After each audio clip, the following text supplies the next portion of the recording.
Hai hai, the summer silence is over. The waiting is also over. Sekarang kita udah masuk ke babak kedua musim MotoGP 2025 dan kita langsung disambut salah satu sirkuit paling cepat dan teknikal banget nih di kalender MotoGP, yaitu Red Bull Ring, Austria. 3 tahun berturut-turut, Pecco Bagnaia juara di sirkuit ini. Bukti kalau dia tuh menguasai kombinasi lurusan panjang, zona pengereman keras, dan juga tikungan cepat yang jadi ciri khas dari Spielberg ini.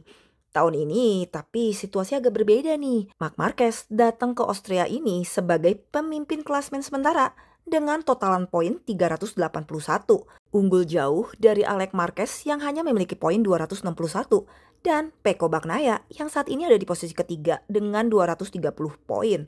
Maka dari itu, musim ini Marc Marquez tuh bener-bener kuat banget. Bahkan Davide Tarducci juga sampai ngomong nih bahwa Marc Marquez tuh lagi ada di fase terbaiknya.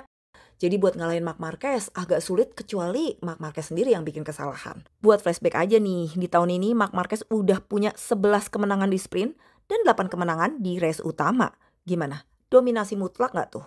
Tapi, kalian tahu gak sih kalau ternyata Marc Marquez tuh belum pernah menang loh di Red Bull Ring ini. Dia tuh udah beberapa kali nyaris tapi selalu kalah di lap-lap terakhir. Dari sisi teknis, trek ini memang menantang banget. Kombinasi pengereman ekstrim di tikungan 1, 3, dan 4 plus akselerasi maksimal di beberapa sektor lurus membuat setup motor dan manajemen ban jadi faktor yang sangat krusial banget. Disinilah Ducati, khususnya Pecco Bagnaia tuh selalu punya keunggulan sendiri. Dia tuh stabil di pengereman dan selalu cepat keluar dari tikungan. Cuman di tahun 2025 ini Pecco Bagnaia merasa pengereman dia tuh agak kurang bagus dibandingin tahun sebelumnya waktu masih pakai GP24. Jadi di Austria ini sepertinya Marc Marquez bisa berharap untuk pecah telur dan menang di Austria ini. Kalau sampai Marc Marquez menang di sprint lagi dan menang juga lagi di race-nya, kita bisa berharap banget kalau juara dunia tuh nggak akan ditentuin di Valencia. Tapi deket-deket bahkan bisa kejadian loh di Misano dia jadi juara dunia.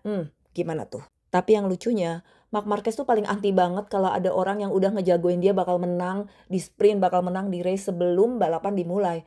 Karena semua sirkuit yang dibilang, ini mah pasti Marc Marquez menang kayak Austin, terus kayak Jerez, itu tuh berakhir seperti yang nggak mereka inginkan gitu loh. Kita lihat aja siapa yang kira-kira bakal unggul, berharap banget Maverick Vinales juga bisa tampil di depan. Walaupun kita tahu dia lagi cedera, juga mudah-mudahan Enea Bastianini bisa tampil wow. Seperti yang kita tahu juga kan kalau Tech3 itu katanya bakal dibeli sama ex-F1 team principal sebesar 20 million euro. Walaupun belum diumumkan secara resmi, tapi katanya sih udah ketuk palu. Jadi mudah-mudahan semua pabrikan yang ada di MotoGP bisa menang dan ada di podium yang bikin MotoGP makin seru dan bikin penasaran. Gimana nih menurut kamu? Dan jangan lupa akan ada Red Bull Rockies Cup, berarti kita harus dukung Veda Ega Pratama dan juga Ramadipa. Semoga mereka bisa ada di podium. Dan dikabarkan juga Mario Aji akan mencoba balik di Austria setelah cedera pada bahunya. Tentunya jika kondisinya benar-benar udah pulih, akan sangat senang bisa lihat Mario Aji lagi. Tapi kalau belum, gak apa-apa, tunggu sampai benar-benar pulih sempurna. Juga gosipnya bakal ada pembalap Indonesia di Moto3 untuk gantiin Tacakon yang lagi cedera bahu. Siapakah itu? Kita tungguin aja. Semoga banyak pembalap Indonesia yang bisa kita dukung di kancah internasional. Terima kasih sudah mendengarkan. Bye-bye.